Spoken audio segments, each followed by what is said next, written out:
Hi అండి.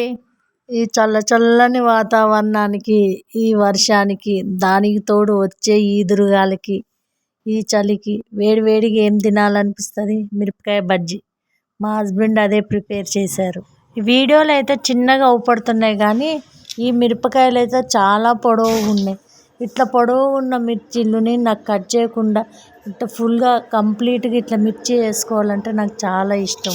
ఇవి ఏం మిరపకాయలు అంటారో నాకైతే తెలియదు కానీ ఈ మిరపకాయలు అయితే గింజలు కూడా సరిగా లేవు. అసలు కారం కూడా లైట్గా ఉన్నది, అంత ఎక్కువ కారం అనిపించలేదు, తినొచ్చు అన్నట్టు. ఇవి నాకైతే మిరపకాయ బజ్జీలు ఈ చలికి ఈ వర్షానికి తినాలనిపిస్తుంది కానీ లేచి వెళ్ళి చేసుకోవాలంటే కొంచెం బద్ధకంగా అనుకోవాల్సిందే. బద్ధకం అనిపించింది నాకు.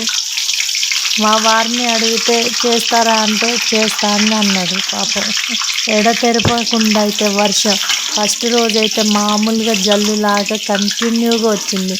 రెండో రోజు యావరేజ్, ఇక మూడో రోజు ఇక కుండపోత వర్షం అన్నట్టుగానే పడ్డది వర్షం. ఈ పచ్చిమిరపకాయల్లో మసాలా పెట్టుకోవచ్చు కానీ ఇవేమంతా ఎక్కువ కారం లేదు. టమాటా సాస్తో ఆనియన్ పెట్టుకొని తింటే చాలా బాగుంటుంది. అందుకోసమే మేము ఈ మిరపకాయల్లో దానికి చట్నీ అనేది చేసి పెట్టలేదు. మేము ఫుల్ ఫ్లేమ్ కాకుండా మీడియం ఫ్లేమ్ మీద ఈ మిరపకాయలని వేయించుకుంటూ ఉంటే దూరగా బాగుంది. మిరపకాయ బజ్జీలు మనం చేసుకున్న దానికన్నా వేరే వాళ్ళు చేసి ఇస్తూ ఉంటే తినాలనిపిస్తుంది. అదే మనకు మనం చేసుకొని తినాలంటే నాకైతే అస్సలు తినబుద్ధి అయ్యేది కాదు. చేయటానికైతే చేస్తా కానీ తినాలంటే తినబుద్ధి కాదు నాకు. దీన్ని మా హస్బెండ్ని కట్ మిర్చిలాగా మిరపకాయ బజ్జీని సన్నగా అంటే మీడియంగా కట్ చేసుకొని మళ్ళీ ఆయిల్లో ఫ్రై చేసుకున్నారు. ఇవి కూడా చాలా బాగున్నాయి.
పడతానే చిన్న చిన్న కట్ మిర్చి. ఓకే తీసుకో.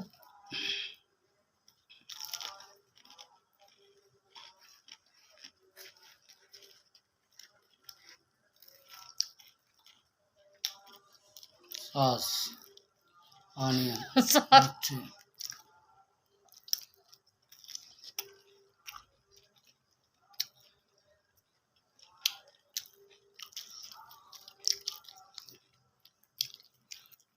తినాలబ్బా మిర్చి.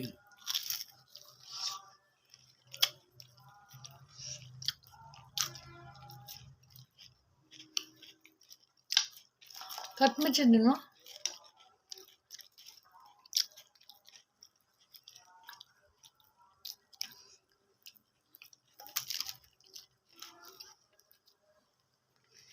బాగున్నాయా? సూపర్. కట్ మిర్చి సూపర్. ఇక్కడ మా హస్బెండ్ తనే చేస్తే నేను తననే అడుగుతున్నా బాగుంది కదా అని, ఏదో నేను చేసిన దానిలాగా. Please subscribe my channel.